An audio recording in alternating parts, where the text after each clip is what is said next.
I'm going to be an angel. Hold on a second. Angel Tommy. There we go. See his halo. Angel halo, face. Halo. How about no light? Let me see.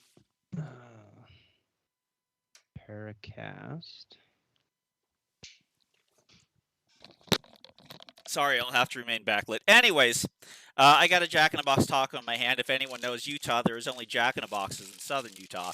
The most northern one, of course, being in Cedar City. So our family parrot died a couple weeks ago, and so Donnie. What's a parrot? It is the smallest. Is that like a three-handled family Gredenza? Yeah, that's what it is, and then you pull it out. It has a locking drawer. But a parrot is like the smallest version of a parrot. So it's like a really big parakeet, but it's like a very. So anyway, it died, and so they went down to Cedar City to get a new bird, and and of course Cedar City has a Jack in the Box, so they were kind enough to bring me some marginally cold Jack in the Box tacos, which I will cherish. I'll hold on to. I'll sleep with one of them under the bed for a little bit, just to make sure I got the smell and flavor going on. But anyways, hold on. Let me get my pages of notes because we had to read someone's book this week. But anyways, welcome to the PARAcast, everybody. I'm your host, Tomas the Boss Hernandez. Joining me tonight, he buys high and sells sober. It's Steve Koski. Hey, there's one way to minimize your returns. And buy a car every week and sell it for a $200 loss, and you'll get there. It's the Capital Depreciation Fund. This is why Steve's continuously shooting a Glock. Speaking about what guns to shoot, what do CZ and Depends have in common? Robert Wyatt, everybody. They're always breaking. They're always blowing out. Somewhat faulty. Yeah, it sounds like about right. This shooter was once quoted as, "What's soap? It's Kenny Terry." God damn, that's overrated. Smell boil. And where's Charlie's here? Here we go. And a direct quote: "Don't move your head again ever," Charlie Perez. I'm pretty sure that's somewhere in the book. I got there. It's in like the page 80s or something. There's a lot of anti-head movement talk in that book from now on. He even says like make sure your family and your coworkers hate you. He says that make sure they hate you because you will refuse to turn your neck. So anyway, Charlie Perez has decided to join us this week. So Charlie, generally what we do at the beginning of the show is we talk about kind of what we did in firearms. This week I only managed to reload about 600 rounds, but on the 9mm, the thing I found was interesting is that I have not loaded with CCI primers in a long time because I've been to Federal or Winchester for a while. And so me and Kenny traded some CCI small rifle primers for small pistol primers, and then I bought 5,000, and it only cost me 2 fingers and a child of some CCI small pistol primers. But what I forgot to sit there and when I was loading the CCI pistol primers was that the CCI pistol primer has like a small taper at the open end of the cup. And I was sitting there going like loading, and I was like, why am I not running into much NATO brass on this thing, the crimped brass? And then I realized, oh, I am, but the CCI primers are sliding right back into those. So I forgot how freaking smooth and awesome the operation was of those CCI primers. Like I got 600 primers, I got 600 bullets. Fantastic. Instead of having like the Federals or the Winchester where I get like 598 bullets out of the 600 because some of them will slap in or turn sideways or break or whatever if you don't catch it in time. That's why you get a 1050.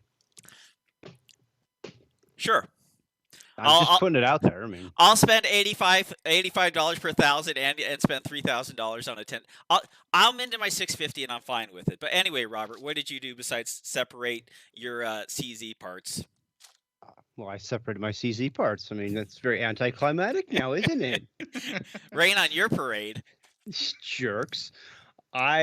Today, my friend sent me a message saying that Norma was selling off a bunch of their 7.62 by 39. So I bought 400 rounds of that stuff because why not? I'm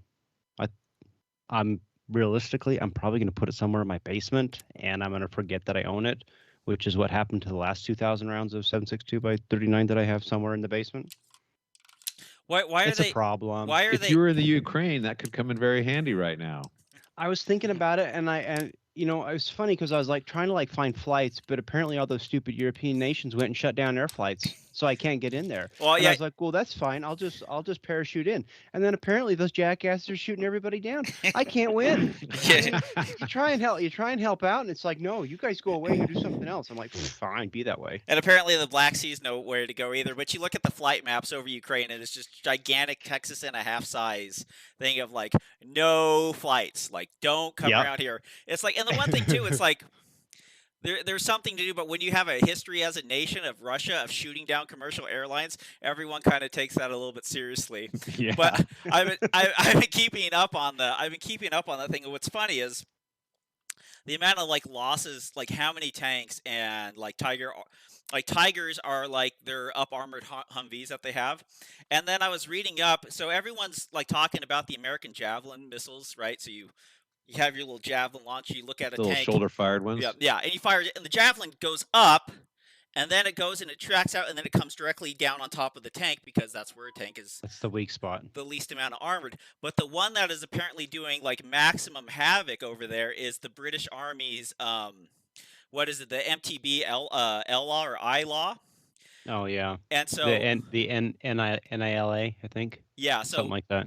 this thing is pretty interesting. So it's a direct fire shoulder fired rocket launcher, but it's got a couple like smart features. So like you can target a tank, and if you fire it, it'll go directly line of sight to where that target's hitting. So it'll correct for distance.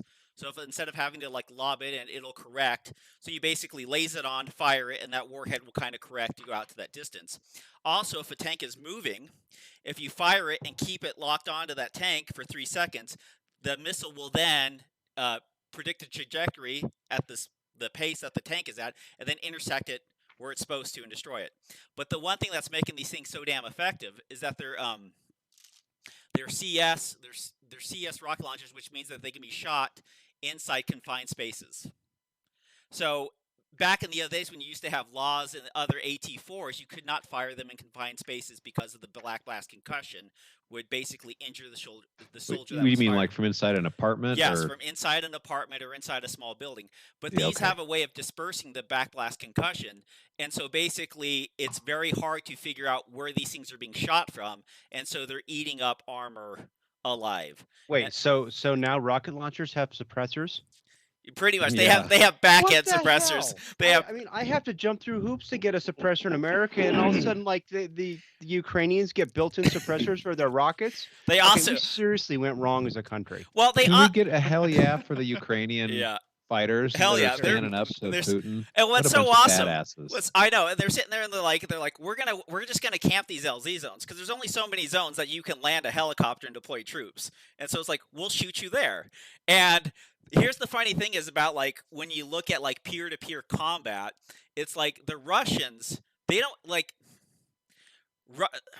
Russia is pretty funny in that it like pretends to have a lot of like equivalent equipment like smart bombs and cruise missiles, but they don't really have them. They don't work that well. So you're seeing a lot of low-flying MiG-29s and Su-35s and Su-34s and Su-25s trying to do stuff, but since they can't suppress the anti-air qualities, they have to get low enough, and then that just puts them in harm's way for all the shoulder-fired rockets. And so It sure makes you wonder, though, right? I mean, because like we were talking about this earlier. It's like, is Russia going fielding the B squad? Because I mean, that's what everybody says. Well, they're just sending in the B squad to go and like soften up the defenses, and then they're going to send in the A team, which doesn't make a lot of sense. But I mean, Russian military doctrine never did make sense. Just basically all you soldiers just run at the enemy, and if the guy next to you falls, pick up his rifle and keep going. Do you know how motivated the Russian army must be to go and attack Ukraine? this much, Eh. this much, yeah. I mean Well, the thing that was interesting was like watching the protests in their own. I mean, and protests are protests. You never really know what to make of them, but it's still the idea that I mean, it used to be that like the Russians were for the motherland, and now it's like people are like, hey guys, maybe we should not do this. Well, so one of the funny things that's interesting about that stuff too, it's like you would never send in the B squad first because the B squad is still riding in your best equipment. So it's Right. like Why would you say so? It's like, let me give you the best Let's get equipment we 37 can. aircraft shot down of our best equipment And with our B pilots. Yeah, with our B pilots and everything else, and so it's just absolutely But it just doesn't make sense then. yeah, it Yeah, doesn't Right? make sense. You keep there's a party that's like waiting for the other shoe to drop or whatever. And it's like right now we're just sitting here and like the penny's in the air. And it's like, okay, is the penny gonna drop? Come on. And But you just there's a part that's just like, okay, well, what are you missing? Because it just feels like, I mean, the Ukrainians are going down. If the Russians want it, they just send them all in there, and the Ukrainians will go down. And ultimately, I think the whole goal is for the Ukrainians anyway, is to buy enough time and bleed the Russians long enough for the sanctions and enough of the the world community finally get kind of like pissed off. Who knows? Well, the I mean, one thing I'm is, not like, a military guy. you lang it out long enough that Putin gets removed from power. I think that's kind of the only How's hope he they gonna? have. He's only gonna get removed from power when he dies from a heart attack when he's 97, like Yeah, Fidel facts. Castro. I mean, Well- he's been in there since 2000, so he's not going anywhere anytime soon. Never underestimate well, here's the thing about dictators is like you always get rid of the people that you think have an inkling of surpassing you. Okay? But when you get enough And generals that worked so well for him in World War II yeah. Well, when it's like when they went through all the purges. well, it's like the very funny thing that you talk about what was the movie, what is it? The Death of Stalin? Right? Yeah. He's like someone trying to supersede power in a way, and this is like, well, you get like 3 guys and like the army general who's closest to the dictator, and that's what you need to successfully pull that off. But I hope that happens. But anyway, Ukraine got one hell of a Second Amendment, didn't they? Not only can you bear arms, we'll give you arms. We'll give you them. All right, AK-74. America apparently is doing it wrong. Yeah. Not only should you have the Second Amendment, you should get it as a part of your driver's license. Maybe like, hey, welcome to junior high. Here's an AK-12. Well, they're gonna. Well, what's happening is like you're gonna get like every once in a while they're gonna start dispatching these laws and these shoulder fire rockets throughout the country because that's the way they're gonna have to go. Anyways, Steve, what'd you do? I went out and shot that February UDPL match Yeah. at the farm. Oh, I saw videos. It looked snowy and cold.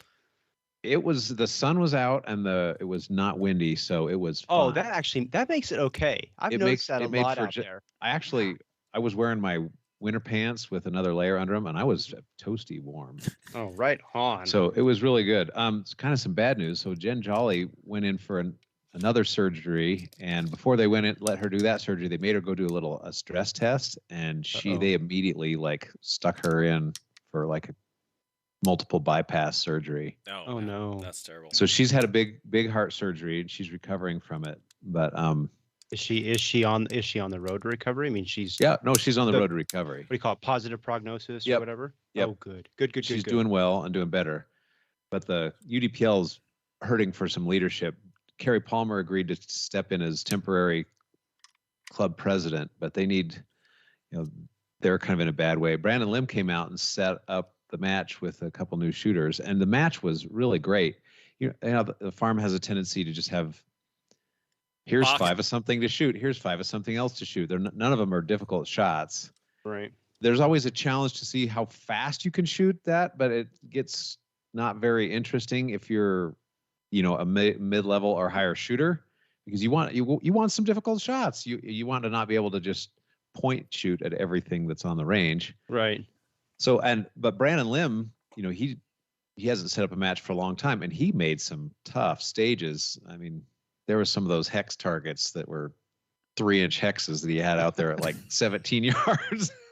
Let me guess. Brandon Lim shot a PCC. No, he shot a Shadow 2, a single action only Shadow 2. He tried to shoot it in production, or I guess stock division, until I went in and moved him to modified. It's like, sorry, buddy. Single action guns. What is the modified division? Limited. It's limited. Oh, okay. The one thing funny is like you get those small targets now, and then you can literally say that's a $3 target. A $3 target? What do you mean? Because it's going to cost you $3 in ammunition. So like you can walk by you can walk by and go be like 40 cent, 40 cent, 40 cent, $2, $2.50. Plate rack at 25 yards. That's a $6 target. I don't know if I can. Like you should be able to just like split the cost instead of penalties. You just split the change. You're like, all right. Anyone got 5 ones? and be like, this is the penalty. This is like, I'll pay half as much. Count it Right. as We had a couple new shooters on our stage that on several stages they shot every round they had on their belt, which is like 4, 15, 17 round magazines. And I was like, wow, I would have just at those small targets, I just fire one to move on, buddy. Just I got my new P365 XL with 3 magazines. You're like, okay, well here we go. That's what we had to do. That's what we had to tell the guys at the last Slipson match. It's like, you're not going to make these shots. I mean, if you find yourself changing magazines, you need to just leave. yeah, Suck up your pride Yep. and go, because it ain't getting any better. I mean, there was a couple stages, like the times for the newbies were like 120, 130 seconds. It was just like, ugh. Equal in ammo. Kenny? When I shot sorry, in the limited division, and I shot limited, or I guess what they call it, modified. So Yeah. so I could run with the big boys. It was pretty fun. With your iron sights and your big magazines. With my iron sights, and I started shooting the match just kind of point shooting and being lazy, and I'm like, you know what? I'm going to have at least 90, 95% hits. I'm not just going to spray bullets out here and index fire at steel. I'm going to follow Charlie's rule, which is you shoot one at each steel target and it goes down. That's at the halfway point of the book. Looks like this.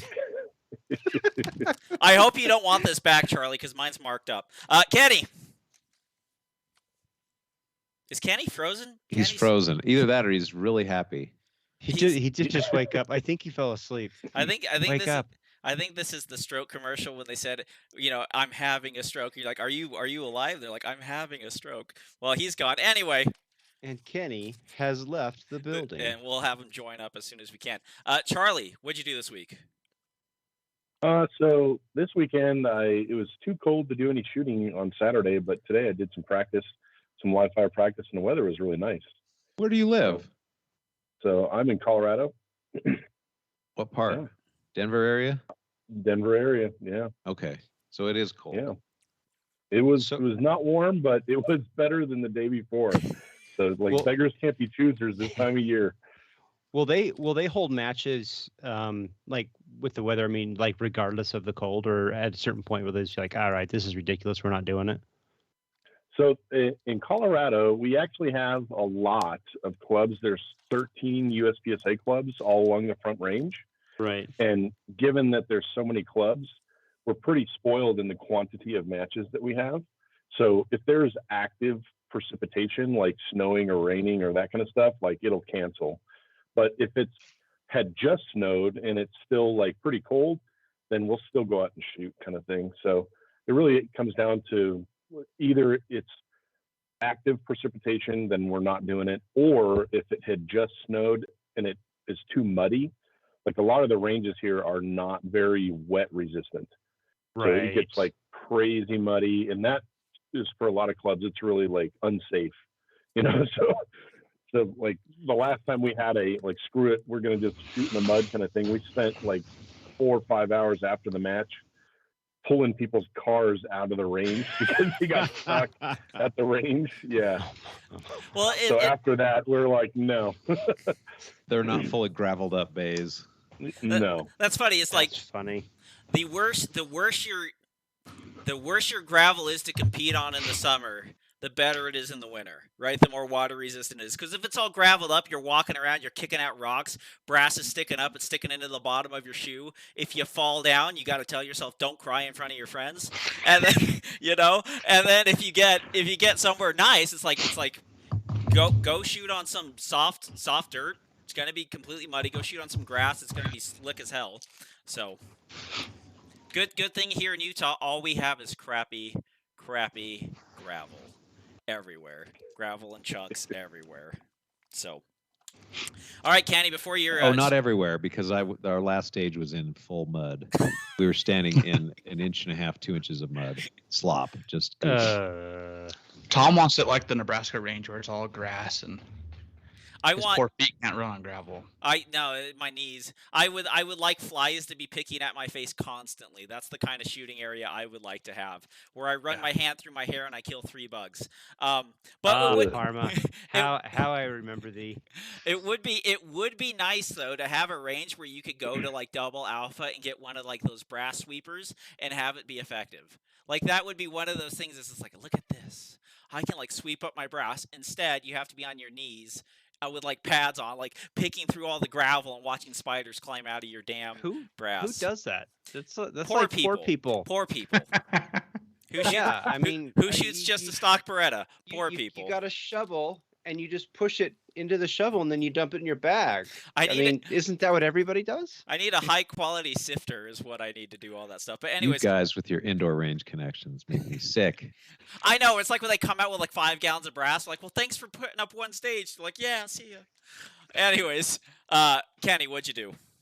I went and practiced PRS in the desert, and it was a nice minus 15 degrees in the morning. PRS being Precision Rifle Series. Yeah.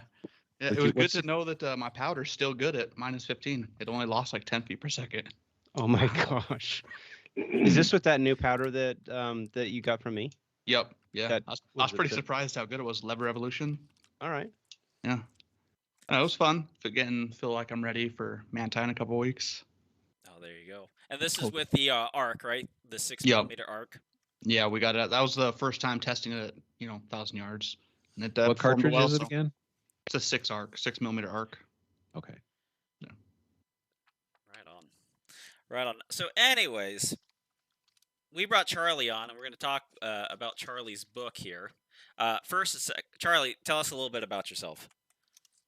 So I've been shooting since 2008, and I predominantly shoot limited division, and I consider myself an open division tourist because I only shoot open indoors because I'm getting to the age where I can't see my sights really good indoors. So I leverage the dot indoors and then shoot iron sights outdoors. You've only been shooting since 2008. Are you making that up? Well, that's when I started. Wow. Yeah. So I shoot a lot of matches. So usually about 50 or 60 club matches a year, and then 10 to 15 major matches a year. And I'm a club president. So for a USPSA club, we run a monthly match, and kind of on or off. Sometimes we have a level 2 match called the Mile High Showdown. So I'm match director of that thing. And now this year, I actually took on the job of section coordinator for our Eastern Colorado section. So that's just another layer of entertainment all in itself.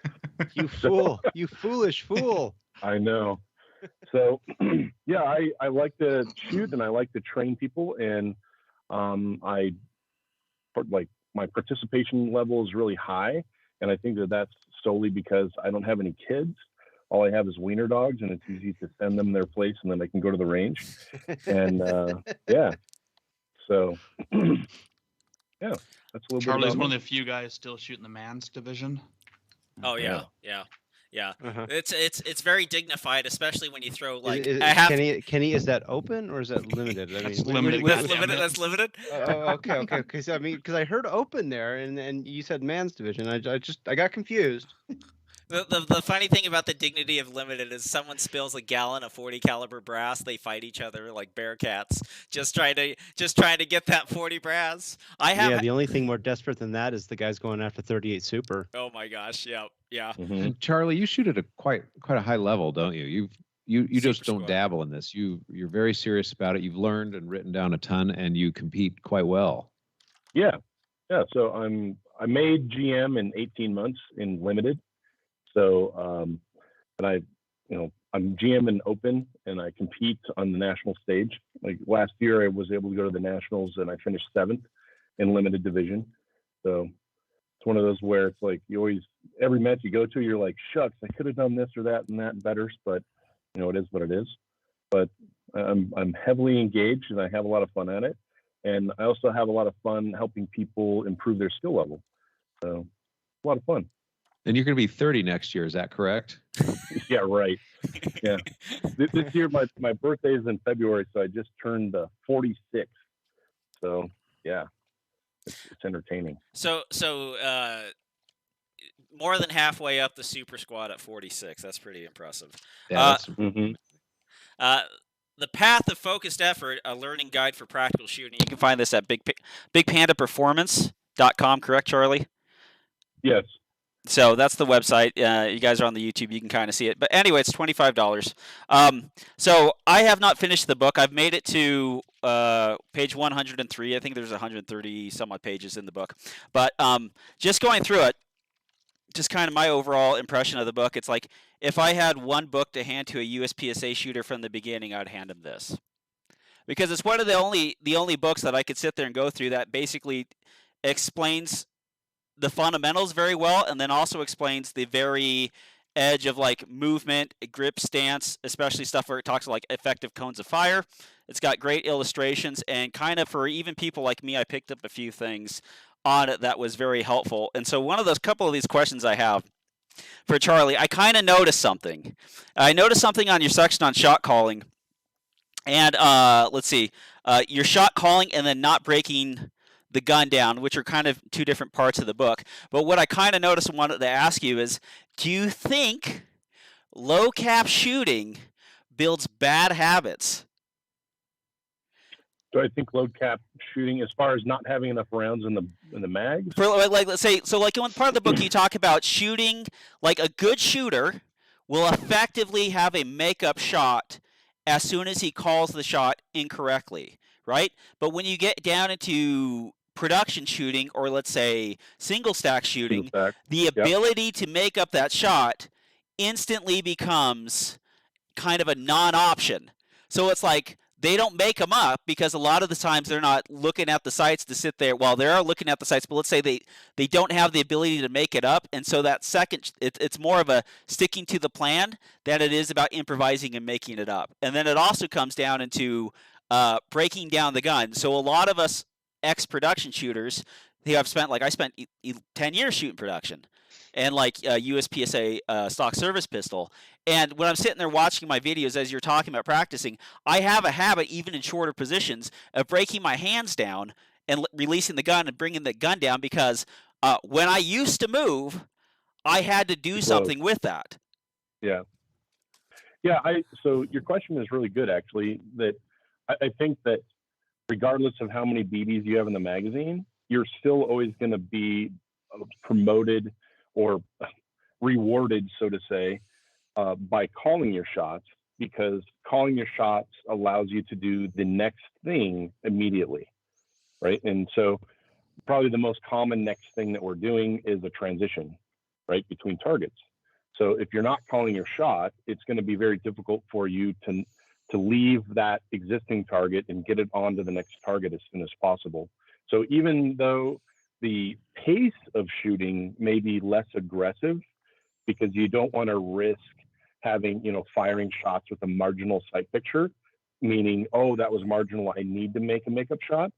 So the pace of shooting may be slower, but you absolutely still are rewarded by calling your shots, because that allows you to do the next thing immediately. Awesome. So like the one thing I kind of was like sitting there going through my own problems while sitting there reading the book, and I found a couple of things that were interesting, especially when you're talking about like dry fire. So back here on page, what is it, 16? Or maybe a little bit. Oh, so I found this kind of stuff, especially when it talk about grips.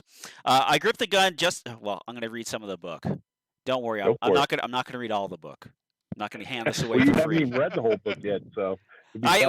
I'm sorry. I won't read 80% of the book that I got, okay? When I dry fire, I grip the gun just as hard as I would while shooting in live fire. My forearms are burning after 20 minutes. Even after years of practicing, there is still no way I can grip the gun hard for an hour in dry fire practice. If I can't grip the gun hard in dry fire because my forearms are fatigued, I switch practicing to a different skill that does not require gripping the gun. And then over here, I like this little part here. The quality of our practice is primarily dependent upon being mentally engaged during the process. When our mental engagement falters, that's when it's time to change things up. Yeah. Take a break or simply call it quits. Performing mass quantities of unfocused or mentally disengaged practice is a waste of time. So I kind of found these two things to be very compelling and to much more obtainable in a way in our time commitment, and more realistic because of the amount of strength that goes through it. But I found that very interesting, and I was kind of thinking about people who feel like they have to do an hour of dry fire practice, and then so that hour of dry fire practice becomes things that are less fatiguing and most likely turn into just doing draws and reloads over and over again, instead of having the effective 20-minute practice. So like what's a day of practice for Charlie Perez? Well, so every day is a little bit different from a perspective of what skill I want to hone. And to me, and maybe this is, and everybody learns a different way. Everybody has a different palatability around their engagement, right? So how long you can stay engaged is unique to everyone, right? And we all have different real life commitments, family and work and whatever, right? So you have to fit this stuff in a reasonable manner that's not rushed. So if you only have 10 minutes to do something, during that 10 minutes, you have to be 100% engaged and give it 100% of your effort, so to say. That way you're not just, oh, I got 10 minutes, let me just hurry up and do it. Oh, I did 10 minutes of dry fire. That's really not going to be very effective. Versus, like, in that 10 minutes, I would rather have 5 high quality draws in that 10 minutes while I'm paying attention to everything that I'm doing and assessing what I'm doing, versus 50 draws. 50 brain dead draws. Yeah. Like, and I think that the thing that a lot of people, they quantify dry fire with clickety clackety gun handling, like gun mechanics, right? They think that, oh, I dry fired, which means I draw the gun, I transition, I reload, I do these gun mechanic things, and that's absolutely a piece. And it's better than nothing, but it's not nearly as good as what it could be. It's a very little piece of the whole game, right? Like, if people spent that 10 minutes programming a stage, how do I program a stage? How do I burn that into my memory so I could do that thing subconsciously? Like, how often do people, dry fire their stage programming skill? Never, right? Because that's what I do, right? I do that kind of stuff. And for that kind of situation, do I have to be physically, biomechanically mimicking that stuff? Absolutely not, right? I could think through that thing, or I could walk through that process physically, right? I don't even have to have a gun in my hand or my gear on to do that kind of stuff. And the same thing goes with a lot of the movement things that we are required to do in a stage, like exiting a position, entering a position, keeping the gun up when you're entering a position. You could do that without anything in your hands, right? Yeah. But that's only, it's not required. It's only if you want to be good, Charlie. Well, hey, if you want to spend $20 on a plate rack, have fun, right? Well, I don't want to spend $20 on a plate rack. Well, right.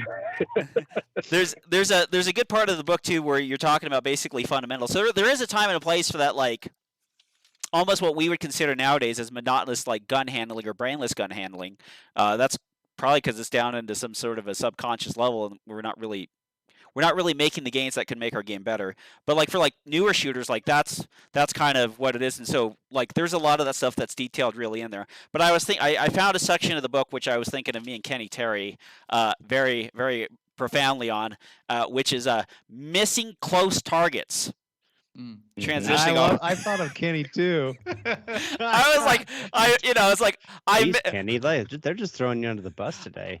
Your connection drops out, and then they just chuck you under the bus. You put jerks. You put a. I think you're a good guy, Kenny. I really do. I mean, it's like nothing but love right here. Oh, I don't know what those jerks are doing.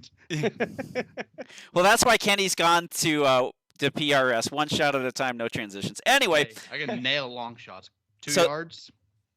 So this was kind of this is kind of an answer to a question that I was sitting there, and it's about page 42, and the section is basically on target transitions and like effective cone of fire, which I thought was interesting.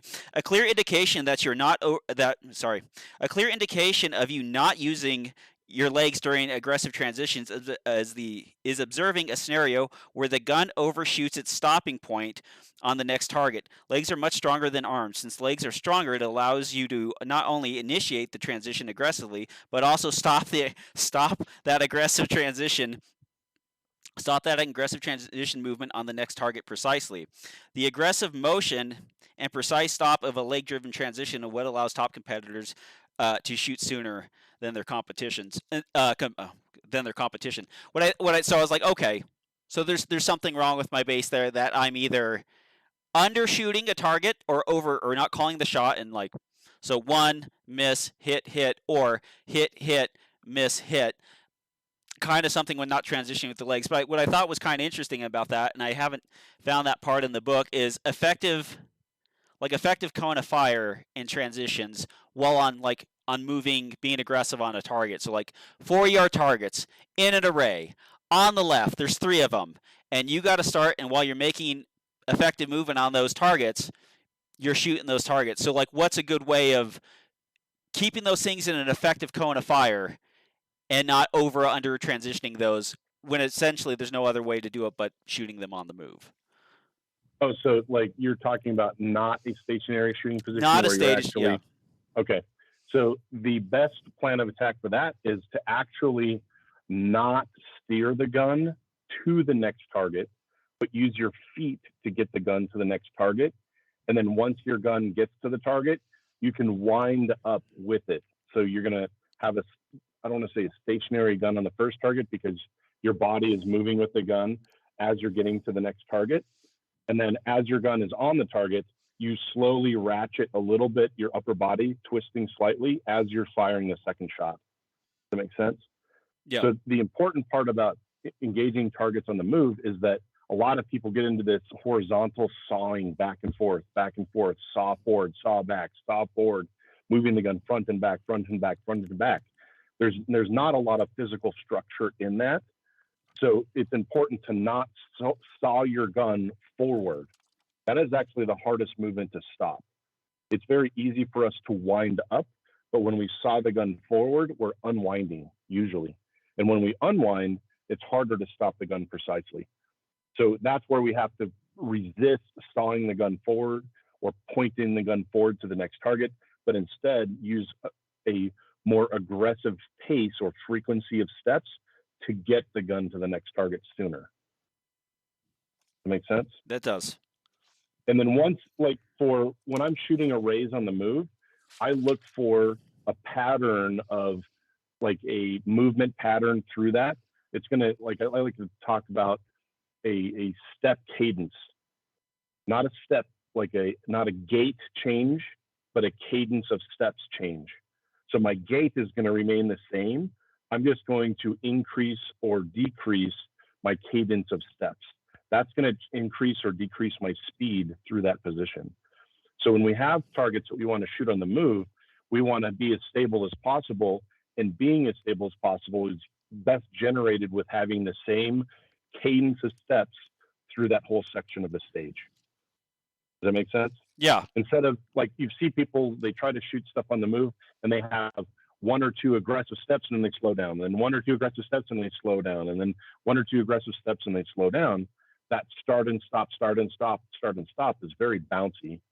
And there, for a lot of people, I'd say once you get to like high B class, A class, you're usually sight visually patient enough. You're going to wait until the gun gets on the target or your aiming spot on the target before you start shooting. But there's times where if you, in this bounciness, you're just going to start slinging rounds at the general direction of the target, and you're going to have really poor points. And so slowing down the cadence is just increasing the stability in which you can see the sights, but you're not dictating the level of the steps. You're just slowing down the steps to get the stability for the sights that you need, and then walking the gun to the target. Correct. And as far as, you know, it's really hard to explain this without showing people on the range how to, like, the footwork associated with this, but your toes need to be pointed toward the direction you need to go. Does that make sense? Yeah. And then your upper body is like tank turreted to the side at, I would say, about a 45-degree angle to shoot those targets. and you're going to increase that angle slightly on your second shot. So your first shot is happening at 45 degrees, and then your second shot should obviously not happen past 90 degrees because then you're breaking the 180, right? So it'd be like somewhere in like 45 to 50 degrees, 45 to 60 degrees is where all the shooting is happening. But I'm only going to allow the shooting to happen a stationary 45 degrees first shot, and then a slow wind up on the second shot as I'm tracking the target. Then as soon as I'm done with that target, I ratchet back to the 45 degree position and let my feet get the gun to the next target. So I'm not going to point my gun ahead to the next target at like 20 degrees or 15 degrees to get it to the next target. Awesome. I'm going to use foot frequency or cadence of steps to get me there sooner. And the best way to kind of think about bouncy movement while shooting on the move is if you never let your heels get ahead of your knees, it's going to be super smooth. So if you're running aggressively and your heel goes in front of your knee, so it should be either right under your knee or behind. If your heel gets ahead of your knee, it's going to be super bouncy. And usually that requires, to keep that heel from getting in front of the knee, that means you got to be crouched, and people don't like to crouch. Well, that's it's not comfortable. That goes back to the dry fire argument that you're sitting there talking about, where it's like the dry fire should be basically as uncomfortable as the experience on the range. Like when you're sitting there and you're doing like a full speed walkthrough, it's like, okay, it's like I got like 2 or 3 of these before my energy for the actual stage is not there. Like I can run myself ragged, like going through like a full speed walkthrough, going through the stage. And so it's like if I maintain that crouch position for long enough, then I would do it. So I think the other problem that comes in with like dry fire for a lot of people is like they would like to practice, but they would not like to work out. Mm-hmm. Right? So it's like I got to do this for an hour. If I crouch in this position and do draws and walk 4 feet over here, like this is tiring. Like I don't want to do this. And so like managing the dry fire time helps out. Just another thing I want to pull up and talk, and then you guys feel free. There's some great stuff on time management and shooting in the present tense, but they're long quotes. But this is one that kind of is from the last couple matches I've seen, and more shooters joining the sport. And it's in a section about keeping the gun up. It's the last paragraph on page 97. Another advantage of keeping the gun up is that it promotes keeping our head up. When our head is up in a normal position, our balance is optimized. Being balanced allows you to change directions aggressively with precision. When the head is tilted down and our balance becomes circumvented. Lastly, keeping the gun up helps avoid potential safety issues. We are a lot less likely to sweep ourselves if the gun is held high. Keeping the gun high assists in maintaining a safe pointing direction for the muzzle. So like we've kind of seen this with and keeping the gun up. So there's like keeping the gun pointed, being able to transition to the targets, and then there's obviously keeping the gun low, like if you're reloading and running or stuff like that. But like we're seeing like an issue of like crowding. Where like people are crowding things, and they're crowding things with their finger on the trigger, and so they're losing muzzle direction. They're losing their ability to safely maintain the gun in its position, and like there becomes like this whole like I don't forget what chapter. I think it's chapter 5, like on movement. Like there's a lot of good information there, especially if that's the part of the game you need to master. But like it's like I'm sitting there reading the book is like if people could move with their legs first, keep their head stable, and keep the gun up. It seems like that would increase everyone's score by like 15%. I think that's a fair statement. I mean, a lot of people's behavior is I can only be balanced if my appendages are closer to my body. And our natural resting position, like if you're going to point at somebody and be like, and you pull your hand back, it's going to come down low, right? Yeah. And that's our natural habit. We do that our whole lives. So expecting us to magically do something different when there's a gun in our hand it's not going to happen unless you train that. And I try to think of it as this perspective of if the gun is high and I bring the gun back in a high position, I still have mobility of my elbow when the gun is up, and it's also up so the RO can see what's going on. Like if I bring the gun down and it's in the center of my chest and I'm running around, they can't see what's going on. And it really, like from a safety perspective, at least in USPSA, the vast majority of safety violations are based on what the RO seen or thought they seen, right? So I want to have all my gun handling stuff way above reproach, meaning that there's no thought of was his trigger or his finger outside of the trigger, or did he sweep himself or not, or anything like that. Like a good example, like sometimes we have stages with doors and we have to open that door with our support hand. And anytime there's a door, that gun is higher than my shoulder because I don't want any thought of, well, did he sweep himself grabbing that knob or not, right? Where a lot of us, we do things in everyday life with both of our hands. It's actually pretty random or not very common where we do something with just one hand. Like if we're going to go grab something or go do something with both hands, or especially aggressively, like if we're going to go catch something aggressively, we use both hands. So if somebody's going to aggressively grab for a doorknob, their gun is going to be right there too, right? So it's just really a decision around, hey, I want to keep my gun up, which in and of itself keeps my head up. And a lot of what we're doing when we've busted our grip, if we have time to bust our grip, it usually means that we have to haul ass and go somewhere, right? Yeah. So I want to get both my arms involved in that movement, and I want the gun in a position where no matter how I run this arm monkey crazy, pumping it running, I don't want the RO to ever think that I'm sweeping myself or others or having an unsafe pointing position or where's my booger picker on the side of the gun. Yeah, it's kind of the old thing. It's like not only do you have to be safe, but you have to appear to be safe. Absolutely. Charlie, speaking of Kenny, pumping the gun while you run. Do you pump the gun crazy up and down if you're running between position? I like to use the same horizontal plane to pump the gun. So I don't know if you can see and I'll move this back a little bit if you guys can see me. If I'm running, I'll run like this. So the gun's on the same plane, right? It's on the same plane. I can run and get this arm going really aggressively, but it's on the same plane. I don't want to do this bowling action. That's a lot harder for an officiator to understand what's really going on here. Is he sweeping his leg? Is what's going, like, that's a lot, like doing this at the same aggression level is the same aggression level, but it's easier to interpret this. And you can gain the same mobility with this stationary horizontal movement of the gun. Does that answer So your you're just question? moving the gun forward and backward. You're not raising and lowering the muzzle. Correct. Okay. And you're not dropping it down low next to you. Never. Yeah. Never. Yeah. And I'm an RO. I'm not super duper experienced, but I'd say I've got a moderate level of experience.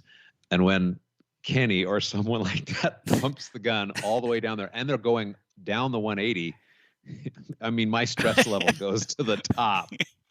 And there are times where like people will go over the 180, I think, but it's close. Like it's not obvious enough to call, but someone could call it. We'll call him.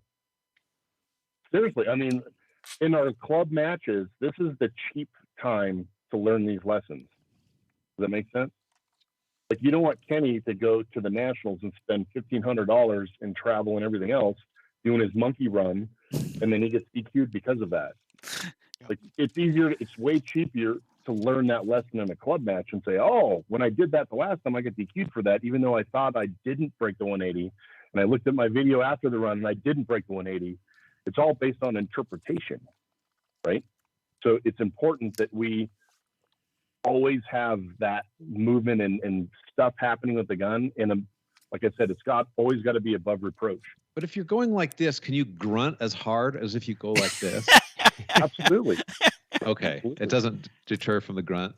No. And just to be clear, we're kind of picking on Kenny Terry because Kenny Terry is a very aggressive shooter, but Kenny Terry is not unsafe and not running at the 180.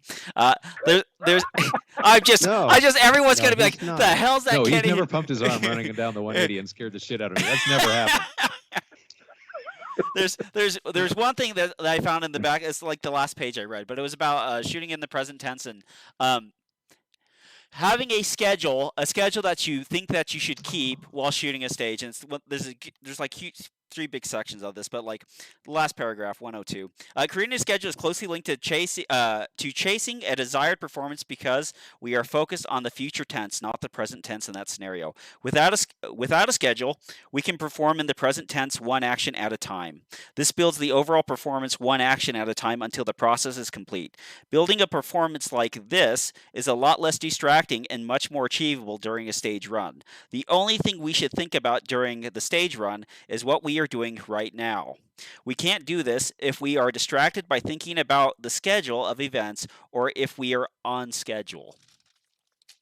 So I thought that was absolutely, like, you talk about like having like outside kind of forces, well, not outside forces, like forces of your own mind dictating things that are outside of the stage. Like, I want to do well at nationals. I need to be in this position in 1.5 seconds. If I don't land this freaking reload right here, the stage is bone zone. Like, there's like this kind of thing that you're talking about. And just for the listeners, talk about shooting in the present tense. So we can, as human beings, we can only do stuff one thing at a time right now. Like, I can think about, oh, what am I going to have for dinner after this? Or what should I talk about next? Or I can distract myself with those future tense things. Or maybe I just fell down the stairs and I'm embarrassed about that. And I'm thinking about that while I'm talking right now. So all of these distractions in our mind erode at our ability to perform things subconsciously, or probably even more rudimentarily, confidently. So if we can't confidently execute what we're trying to do right now because we're thinking about other things at the same time, we're not going to be able to do the stuff that it needs to happen right now. And for most practical shooters, the first skill that falls to the wayside is seeing our sights and calling our shots. Right. And if I can't call my shots, I can't transition the gun off to the target as soon as possible, or exit the position as soon as possible, or whatever. Right. So it's important that we stay engaged in the present tense. And it's also important to understand that what we think time is when we're under duress is absolutely does not match reality. Right. So what we think is taking forever is not taking forever based on the clock, but how we interpret time, especially when we're hyper focused on something, everything feels like it takes a lot longer than it really does. And we have to be comfortable while we're performing on a stage run to be visually patient, even though our subconscious is like, go, go, go, go. This is taking forever. We got to go. We got to go. We just like sling some rounds at this and we got to go. Or we just flubbed a reload and, I got to make up that time somehow. Let me do something faster than I normally do to try to make up the time. Like, that never really works out in any consistent manner. You might get lucky with it, but more often than not, we get unlucky with it and it turns into a trail wreck, right? Like, one of the best pieces of advice that I've heard in my tenure of training classes or attending classes with other people is Todd Jarrett said, hey, if I have a major mistake on a stage, my only goal from that point forward is to shoot all alphas, and I don't care how long that takes. And that is really awesome advice, because that takes the whole time element out of it, right? I don't care how long it takes to shoot these alphas anymore, and I'm not going to dig the hole any deeper by trying to go bananas and make up time that I can't make up anyway. I'm going to secure as many good points as I can from that point on, and I'm going to survive the rest of this stage run. Let me quote yourself back to yourself here. Much to my surprise, the runs where I stayed focused on the present tense, where it mentally felt like it took longer to complete, resulted in faster times along with better hits. A bonus of staying in the present tense was increased consistency from one run to the next. Mm-hmm. So it's very funny. It's like everything. It's like almost you have to practice and then not care about anything else except for what's in the stage. Because the more you attach to it, the worse it can become, because like you have to limit the avenues in which your mind can travel. It seems to be well, the problem is like you started this discussion here with a couple examples that were like chase requirements, meaning, I have to hit this position in a certain amount of time because Joe Blow just did that. Well, in that scenario, can you ever lead? The answer is no, because your mindset is always a chase. What performance do I need to achieve? What did that other guy do? What did that other guy do? What did that other guy do? Does that make sense? Yeah. So if you're not fed good information, then you're blind, right? So that's why I like to take the strategy of it's me versus the stage. Like I don't care who I'm shooting against in the match because I don't have control of what they're doing. Yeah. Right. All I have control of is me, and the stage doesn't change. Right. So that's a very stable competitor to compete against. Yeah. Does that make sense? Well, then so whatever that time is, like let's say that you go into that movement from one position to the next is a second and a half. Let's say that it's 1.75 because your footwork was messed up a little bit. Who cares? That time is already donated, right? You're not getting it back. Not in a manner that's not more expensive than training. You know what I mean? Yeah. You've already spent that time. But if I just throw 2 more mics in a D down range, I'll get that time back. I can get that time back. Well, that's the kind of thing, and that's like trying to shoot off of another competitor. Just another way of creating a schedule. Absolutely. That's the schedule that you go through. Is like, gosh damn it, he did it in 18 seconds, which means I gotta shoot like a mother to get through this thing, to get through in 18 seconds, and then alpha no shoot Mike later. It's like, good job, you did it in 1750. Congratulations. Sorry, I'll actually make this my last quote. It's page 16. Practical shooting events usually consist of several hours on the range and a few seconds of shooting sprinkled throughout the day. Being able to perform your best when you haven't had a chance to do much live fire is a required skill to master. Absolutely.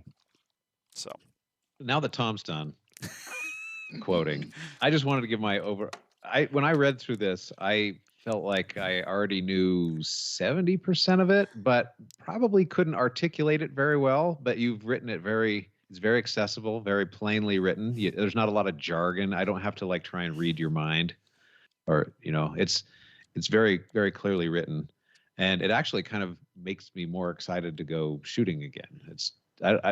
And I'm such a cheap bastard. I would buy a $25 book. Somebody should just take $25 from me and say, "Here, asshole, read this. You'll be glad you did." Well, honestly, I am.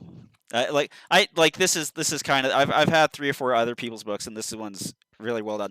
That's not to say it's easy accessible. It is easy accessible, but it is not light. So it's very easy to understand, but it's especially the first half of the book where there's less pictures and demonstrations. It's a dense enough book that you can understand very fundamental things that we probably picked up in a few years of shooting, but if you had to write it down, you would forget to write it down. And so it's Charlie. And then there's that 30% of things you've figured out and that I've never quite figured out. I understand what you're saying, but I was like, oh, okay. I haven't learned that yet, but clearly Charlie has. And then there's the other half of it that I've learned at one point, but forgotten. Mm-hmm. But you've put it all down here on paper, so it's quite fun to read through. I was like, oh yeah, I think I knew that at one point. So yeah, a wonderful book. Any other questions for Charlie? Or Charlie, do you want to what's your day job? Where do you learn to write? So I'm in the basically managing of tech support people universe. And so it really is through my tenure of, that includes training people, and technical training of people. And for me in order to do my job really good, I need to understand the projects and the people that I'm working with. And I need to be able to articulate all of the different aspects of this thing so people can get it. Right. And so I use those skills to, make sense of all the vomit. I had a suspicion you were going to say something like that. As accessible as it is, there's not just paragraphs. Sometimes I get somebody's shooting book, and there's just you pull open a paragraph, and it's like, what in the world? Is there a glossary in the back that I need to read to understand what he means by this term? But there's none of that in here. It's all just. Don't be bagging on Enos.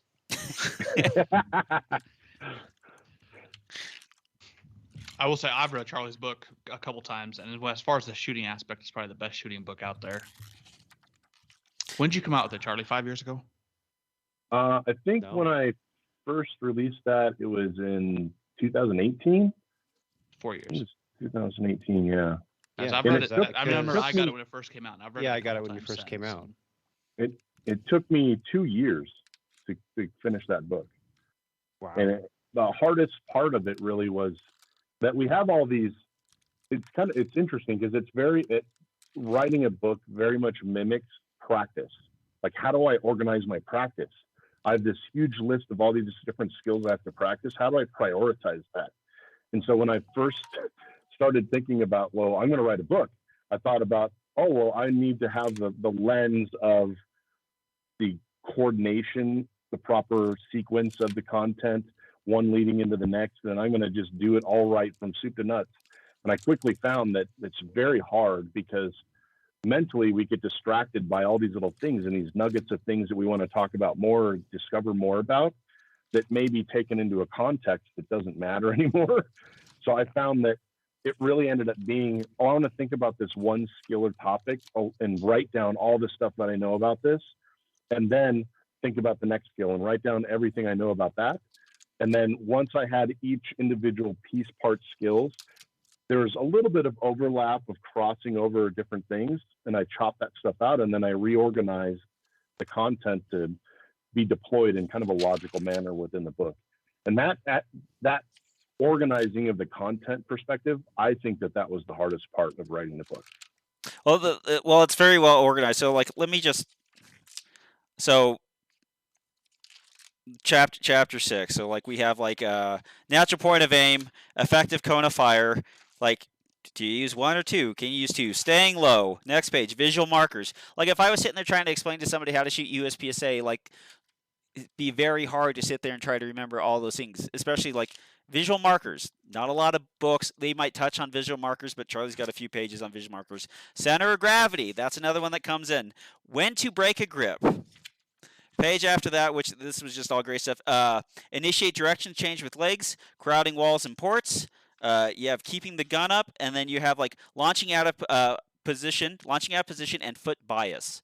Like, people talk about drop stepping and people talk about launching out of position. Like, this is the first time I've actually read it in the book with the dang pictures, and I was like, oh, I get it. Step up with your front foot, dummy, and then launch from that way. And it's like, got it. Okay, we can do that. There's pictures. So it's a wonderful book. So I couldn't recommend it highly enough. I got it for free and mine's marked up, and you're not getting it back. So that's I the don't way it's expect it back. Also, so head on over to telegram.com. You can ask us questions. I think we have a few questions, Robert, We have a few. and we can hit those before we get on out of here. All right. If you bought aftermarket magazines, how many rounds would you put through them before you trusted them? Charlie? If I bought aftermarket magazines, how many rounds would I shoot through them before I trusted them? I would actually let the gun tell me the quality of feeding based on how the tip of the bullet is hitting the feed ramp.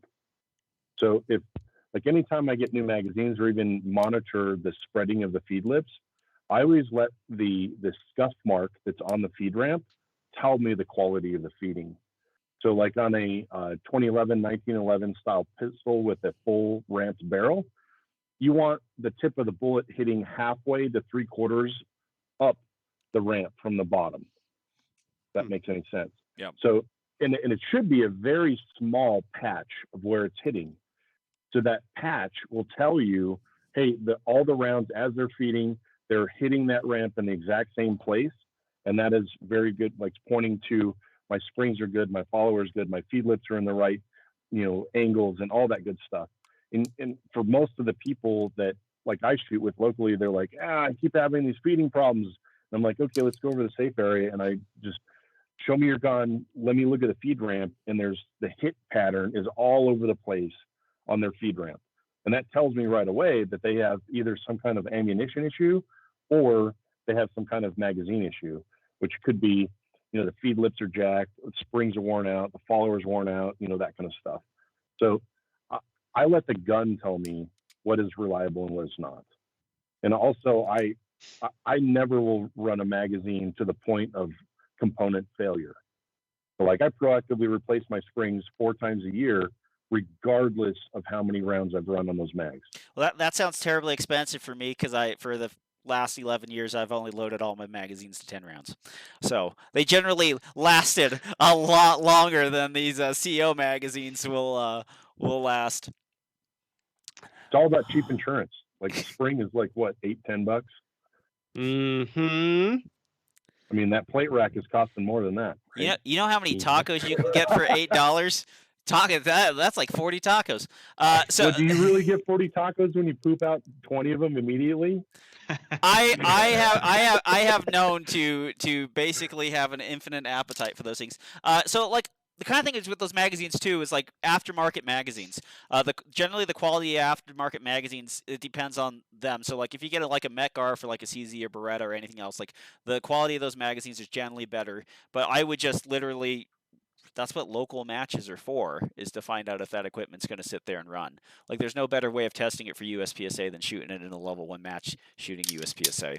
So what Charlie says is absolutely true, but there's a lot of guns where you can't really tell the feed geometry, like on a Beretta, because like a Beretta just basically feeds straight in, and it's like, so like a lot of the times it's like the only way you're going to have to do it is run it. But I would definitely suggest that you case gauge your ammo before you worry about the aftermarket magazine, because what one problem could be, like you have bad ammo and you bought a new magazine and then you're like, these magazines suck. This might be a carry related question. Maybe they want to make sure their magazines are reliable before they carry them. Yeah, well, put. I would still say take him to a match. And if you're not going to shoot a match, this is Sean Edmonds, and the only thing he ever shoots are 1911s. So he's automatically asking about how well his magazines are going to work. I went down this rabbit hole looking at like 9mm 1911s, and the bullet's got to go like this to get in the damn chamber. Like it is so low, like on that 45 frame. That's like bullet's got to go like, listen, it's got to hit here, and then it's got to be up on a ramp barrel, and then it's got to be like shoved in there because of course it sits so much lower than the in line with the ramp or the actual barrel, and so the magazine's got to be like a certain geometry and it's got to be like slammed in there. It's like a very interesting thing, and like if you're looking at it, you're like, dear God, what are we doing to this poor pistol? And then the 45 is just like barely in there. It's great. Yeah, but I mean 9mm is the only way to shoot a 1911. 45. 45. Next question, Okay, Robert. I got enough primers. I can probably swing that. From Dirk Hopkins, have any of you lowered yourself to think about purchasing a Canik rival? I would have to see what the rival is, because only every other week does Canik come out with their brand new model of firearm. Because we had is it the steel frame Canik or something? I don't know. Don't tell me, because if I pull this up and I start vomiting, I'm gonna lose brother. my. It's a Shadow 2 version of a Canik. Isn't this just like the FSX that has the built-in magwell and the extended slide stop and the different trigger? Well, it's got a serrated ejection port for when you need to rack that ejection port as like the barrel. The barrel is serrated, so that's great. Yeah, so it's just slide reduction, plastic, still the same polymer grip, gold accents. Thank God we got gold accents. Yeah, you gotta pump that gold up there. Help get that in there. That certainly makes all the difference. My question would be on that: does it fit a normal full-size sight? Because I think some of those Caniks, they only take like micro sights. Oh, the Meta or whatever that thing was called. Yeah. Maybe it looks like it has some adjustable LPAs from the factory on them. So, but it looks like those LPAs might be a part of the slide plate. So it looks like it's a slide plate that has adjustable LPAs put onto the slide plate, and then when you remove the plate, then you have to use you're removing the iron sights as well. What's the LPA? The LPA is the Italian. What does LPA stand for? I don't know, whatever the Italian company is. It's basically an adjustable rear sight. It's an adjustable rear sight setup. So LPA, like, there's like 1911 ones, and then LPA makes everything else that would basically fit onto a dovetailed Glock, HK, SIG, Beretta, CZ. They make great sights, but No. Me. The answer is Dirk. No. Like for you, sure. Like once you're in the Canuck neighborhood, like you're hanging there for life. Dirk left the Canuck neighborhood. Yeah, He's he's shooting shooting open now. Oh, you can take the Canuck away from the boy, but you can't take the boy out of the can, or the whatever the saying goes. Because that's the one thing is like once you start shooting that thing, it's very hard to sit there and go like, wait, I'm going to pay $500 more, and I'm going to get what? The exact same features. I'll stay shooting this. I'll have you know that, and then so that's what people say. So like, it's nice that Canuck is making the cheapest. The gun is by far the cheapest thing you'll ever buy. Well, what is somebody going to tell you that's going to have anything? Is just like, look, you don't know how to do any of this stuff. Do you know how to do a trigger job? No. Do you know how to put on sights? No. Do you want to shoot high capacity magazines sometimes? And they go, yes. You go, here's your gun, and guess what? It's also one of the most affordable. Ta-da! Like, what the hell else are you supposed to do? And God bless him, because every new model of something is coming out at a price point that has to compete with it. So it's like M&P, good price point. The Glocks are there. And even the Shadow Systems, third-generation Glocks with the fancy frames and the sight cuts, those actually retail at somewhere around $600 and something. Because, well, I'll have you know that CZ, they are holding true to themselves, oh my God. And they are still forcing you to drop $3,000 to get into one of their Shadow 2s. And I like that their economy optics ready pistol comes with like an $85 steel plate that you can put on there. It's like, okay, here we go. Thank you, CZ. Somebody's gotta rule me harder, daddy, with $45 P10 magazines. Anyways, speaking of CZ, it was really funny. Like the Casual Shooter had this podcast where they actually interviewed all of the presidential candidates coming up. And it's just kind of funny. I guess Matt Hopkins is no longer working with CZ, but they're asking all these questions. It was the funniest thing because every single question they ever asked Hopkins was responded with, "Well, I'll pull the membership. Well, I'll pull the membership. What do you think best? I'll pull the membership." And I'm like, dude, are you gonna pull the membership every time you go to the bathroom? I'm kind of curious about this. Well, it's like there's one thing about trying to do what the memberships wants, and there's some things that the members want that should not ever happen. Sometimes the members don't know what the members want. That is true. Thank you, Mr. 60 ounce. Thanks for that hot take of like let the members have what they want. God. You know what we need in production? But I laughed. It was funny. Big sticks, 33 round mag production. We got a T-Rex arm that you know what will also go in production? Dots. We'll have dot production and we'll have CO. The difference, 15 more rounds in the production division. All I'm saying is, dude, give it 3 years. And we're going to be right back at the beginning. We're going to have open and limited. Well, thank God. It's going to all go back. I hope so. Thank God. Like it's like I will take open minor. I will take an open minor division, open major, limited minor, limited major. Well, you're in a 10-round state. Guess what? Put 10 rounds in the magazine. Case closed. Like, ta-da! It's all fixed. Revolver. We will pay for your IDPA membership in Revolver. Well, you should probably do that for production first because now the production officially is dead. No, Robert, you just get a bigger magazine. Welcome to limited minor.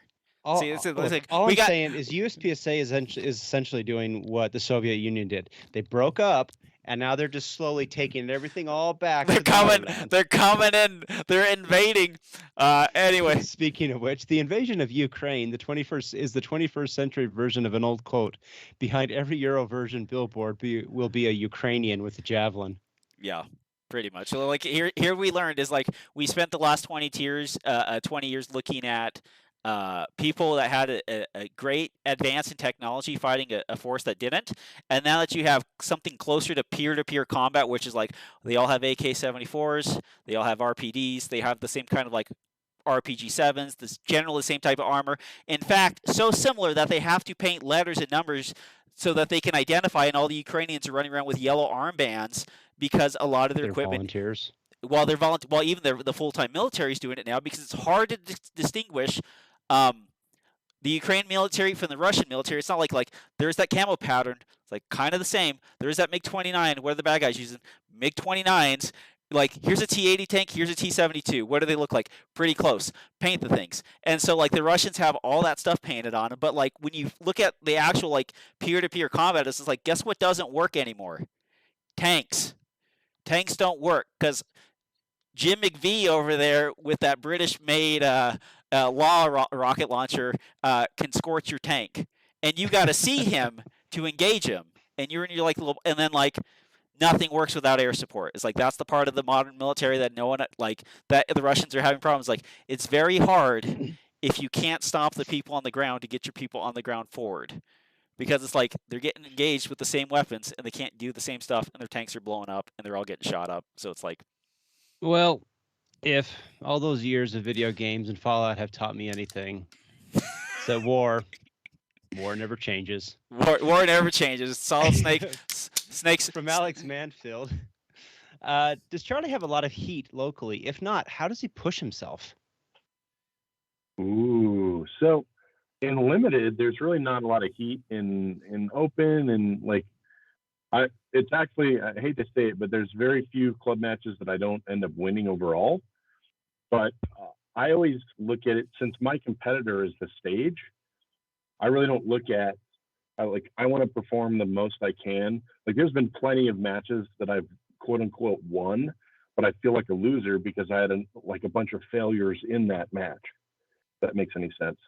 Yeah, now I know where Kenny gets it from. It sounds exactly like Kenny's life. He wins every single match he enters, and sometimes he's still pissed. Yeah. Well, you should know how good you perform, right? Like, you know absolutely. roughly what you should do. I mean, it doesn't matter if you win if you know you still made mistakes. Yeah. There's been a few club matches where it's like, man, I wish today this was the Nationals because I'd have a national title.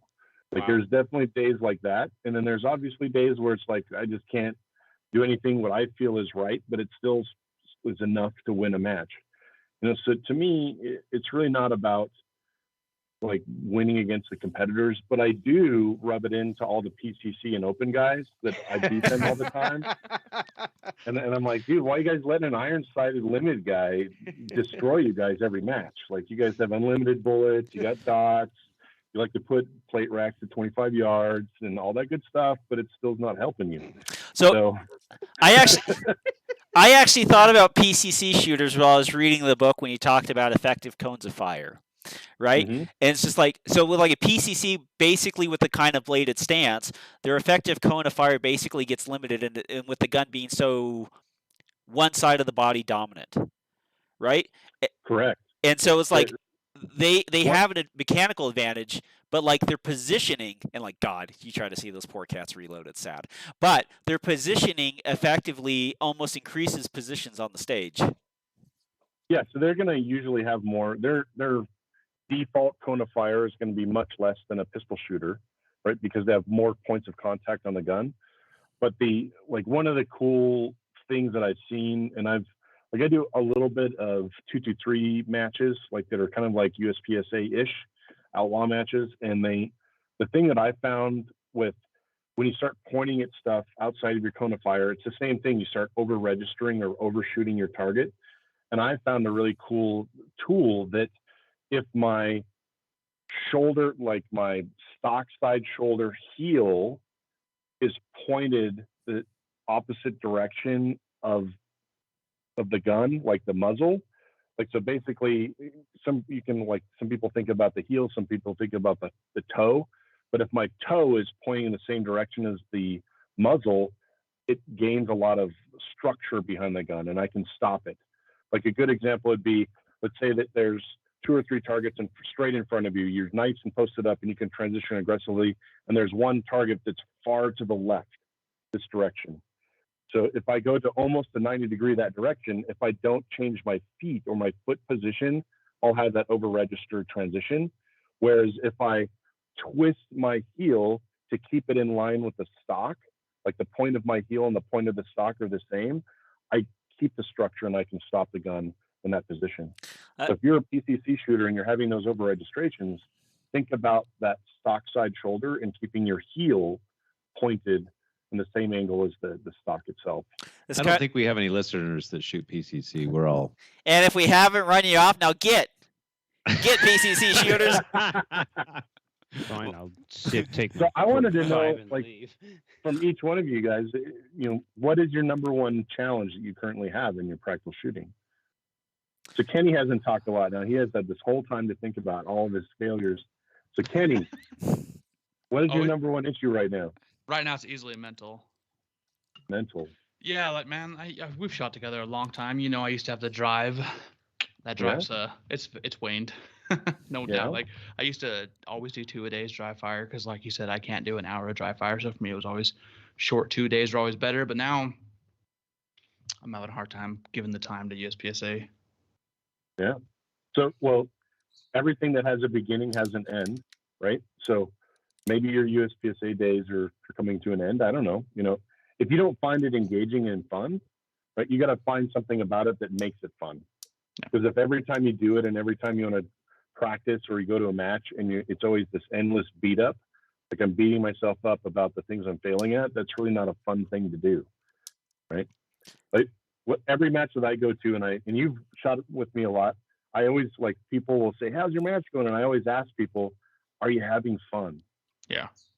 And unfortunately, that question catches a lot of people off guard because in their mind, all they're thinking about is, crap, on stage 2, I had these 3 mics and I dropped my mag, and it's this laundry list of crap, right?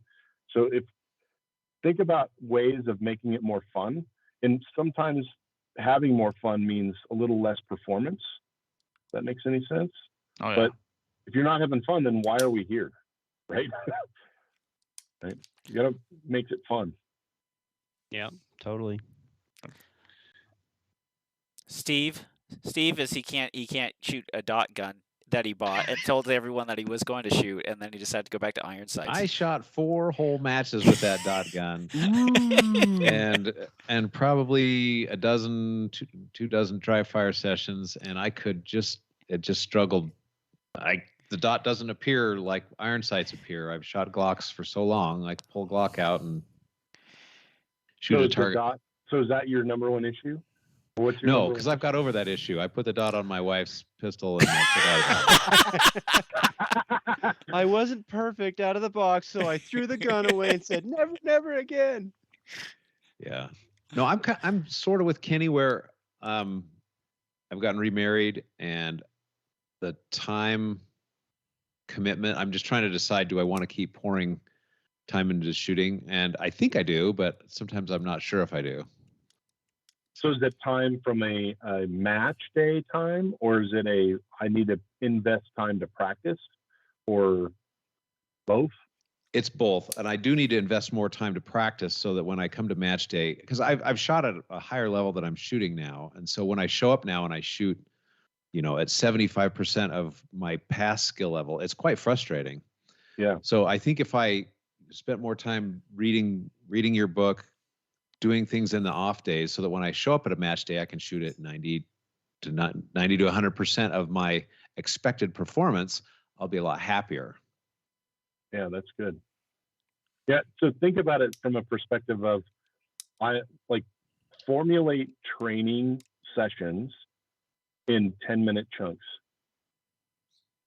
And that, from an efficiency perspective, there's no time for wasting, right? In 10 minutes, you need to be hitting on all cylinders. It takes so long to put on your belt. It takes so long to do this. It takes so long. And by the time you get all your gear on, oh shit, I only have 5 minutes left, right?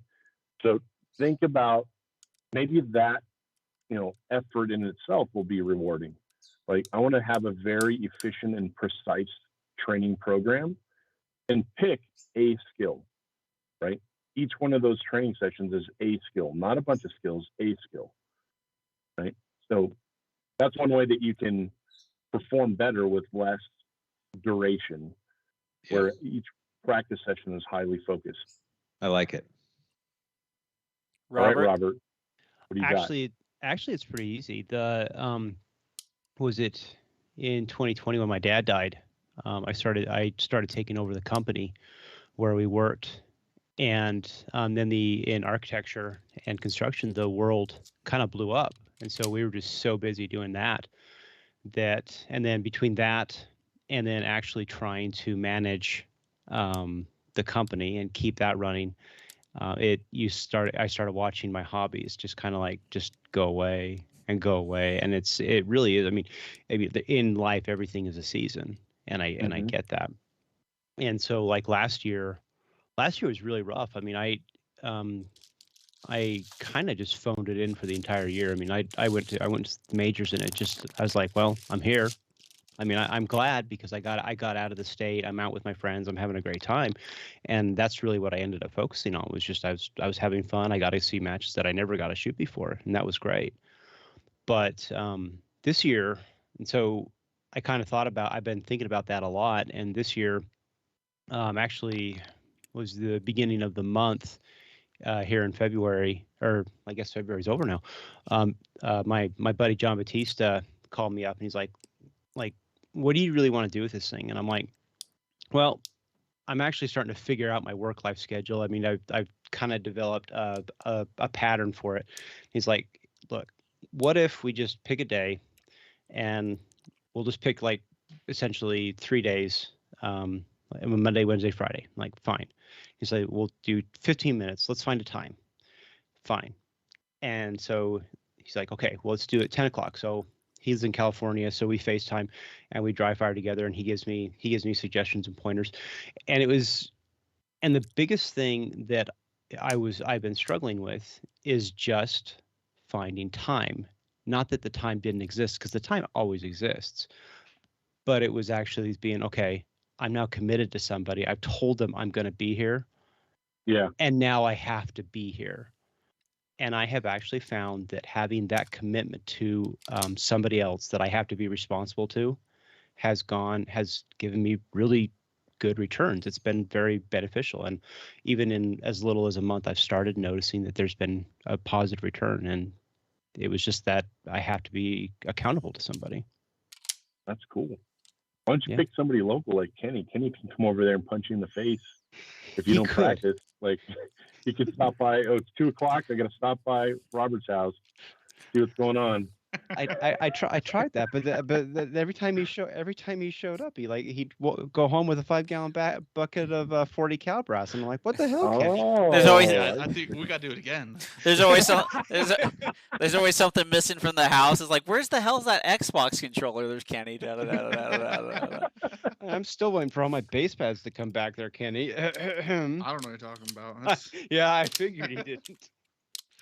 Yeah, I think that what you hit on is awesome, because having somebody else hold you accountable, right, and being beholden to somebody's schedule, and they're like, hey, I've scheduled time with this person, I have to invest time in that.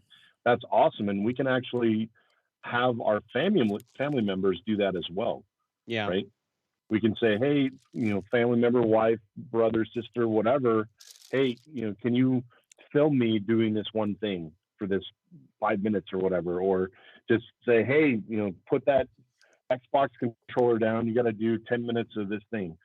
So having somebody help you along, and also like builds that, like that not having guilt around doing something you want to do and feeling like you're taking time away from your family.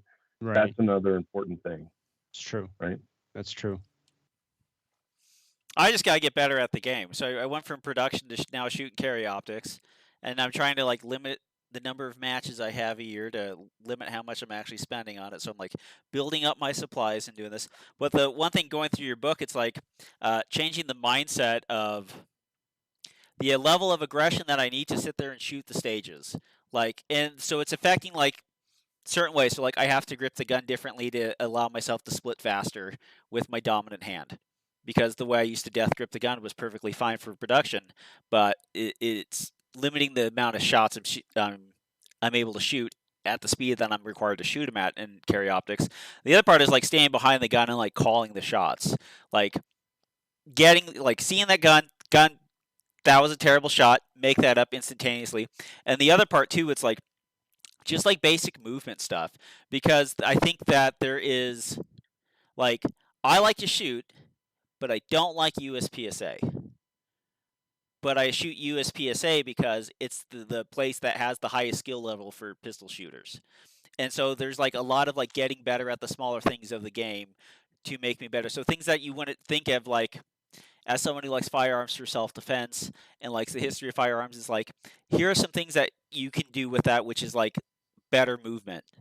Like learn to make better movement. And it does not, It's not as fun as drying a gun and reloading the gun really, really fast, but it is very productive to increasing your stage times and actually being better at the sport of USPSA. And so it's that kind of like things that I kind of brought up that I kind of highlighted. It's like keeping your head in a position, initiate movements with your leg, stay behind the gun. It's like I have a gun with a dot. For the love of God, why can't I make sure that dot's there when I press the trigger? So it's kind of stuff like that, but like it's essentially what we'll start doing because the staying low been doing, but yeah, it's just so the what number kind of one those things. challenge that I see low cap shooters get into is that they've always had a scenario where anytime their hand leaves the gun or they leave a position, they're loading, right? So they're loading, they're doing a reload, and for a lot of people, that really neuters their aggressiveness in actual running and exiting. So a lot of low cap shooters that jump into the high cap divisions, they kind of default have this meandering style movement while exiting and moving through the stage because they haven't had the opportunity to do that because they had to always do this complex gun handling stuff that, I could, if I'm getting my load done in this duration of a wall length or whatnot, then it's good enough kind of thing. The other part of it is that you now have to look at the stages from a perspective of, I need to blend more positions together. You don't really have that opportunity in low cap divisions, right? So you have to look at the stages from a different perspective of, I want to keep the gun running as much as possible. How can I do that from a stage strategy perspective, right? Yep. So those are two huge things that a lot of low cap guys, and I tell a lot of my low cap students, hey, you might want to shoot limited minor for a few matches or a few months to get used to how do I blend the positions together? How do I actually run when I really need to run? Because if you can learn those skills, then you can take those tools back into your low cap division and perform even better, right? Now, as far as carry optics goes, if you look at statistically, if you look at the performance in both captured points and stage times compared to other divisions, carry optics is right in between limited and open. Meaning you're going to have to be not shooting better points, but not too much better points than limited, like quantity of alphas versus Charlies and deltas, but not like insane production level alphas, right? But you also need to have stage times that are slightly more aggressive or lower than limited, but not at open. And this is talking like national level performance. So like if you were to look at the performance, this combination of like how did the open guys end up against carry optics, end up against limited at an area match or a national match, right, where they're all shooting all the same stages and that kind of thing, you're going to see that common trend where the carry optics, the successful guys winning carry optics on a regular basis, they're running those guns at an almost open pace, and they're shooting a little bit better points than limited, but they're absolutely not shooting production level points. Yep. And for a lot of low cap shooters, the points factor of it is super hard for them to get past that. You mean not aiming? Like not aiming at the intent that you were used to aiming before? So it's like my time behind like visually confirming the sights and firing a shot is like, here's where it should be. This is how much time I'm spending doing it. Yes. Yeah. It's not, Tommy, it's not your aiming, it's your confirming.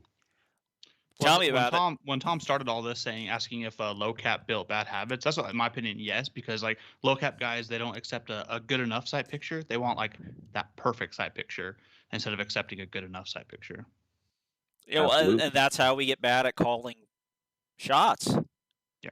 Right? Because it's like it becomes an exercise of not only seeing the sights lined up and pressing the sight, but like to the point where like it is absolutely 100% predictable of where that bullet's going to go instead of letting it break and then following up with the next shot. But yeah, it's the other thing I kind of noticed with the production shooting is getting close, because you could get closer to the objects and break the gun down because you were loading, so you didn't have to stand as far back. So it's kind of like one of those things like, I'm in here, I get to shoot this, and then it's just like, well, you could have stand back. Well, why didn't you stand back here? Because my body was already compact because I was loaded the gun.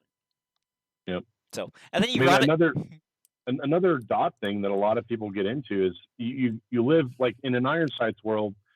You need pretty settled sights, even though you're shooting aggressively. It's pretty rare that the front sight is transitioning outside of the notch. Yeah. If that makes any sense. Yeah. Whereas in a dot gun, like whether that's an open gun or a carry optics gun or whatnot, you need to embrace the reality that if the majority of your shots are firing from a stationary dot, meaning you have this fully discernible dot on a position on a target, you are way behind schedule from an aggression perspective. Like I will like shooting open because I like my dot gun that I shoot regularly. My goal is the gun gets on the target, it's a stationary dot, and then within that whole array, if it's a dot again, sailboat. Yeah, like that I think thing that has was to be in motion the whole time. I think that was probably one of the hardest things to learn in transitioning from irons to a dot, was because in your mind, I mean, in your mind, the irons are nice and stable; they're not moving, but no, they're moving a lot. You're just not paying attention to it, and that dot just tells you there's so much going on with that gun, and you have to get used to that. Essentially, shooting that streak. Oh, there you go, Steve. Just get really tall backup sights. Super tall backup sights that are right in the dead center of that window, and then you got it. Way. Well, thanks for listening, downloading, and subscribing. And thanks for Charlie Perez for being here and having such a wonderful time with us. For Steve Koski, Robert Wyatt, and Kenny Terry, I'm Tom Nelson, bidding you peace, love, and soul as we depart into the open waters of the Sea of Life on a little tugboat we like to call the PARAcast. Hasta la vista, baby. Good night, See you guys. everybody. Toot toot. Thanks, Charlie. Thanks, Charlie. Yeah. Thank you Thanks, for having me Panda. on. The real Panda, not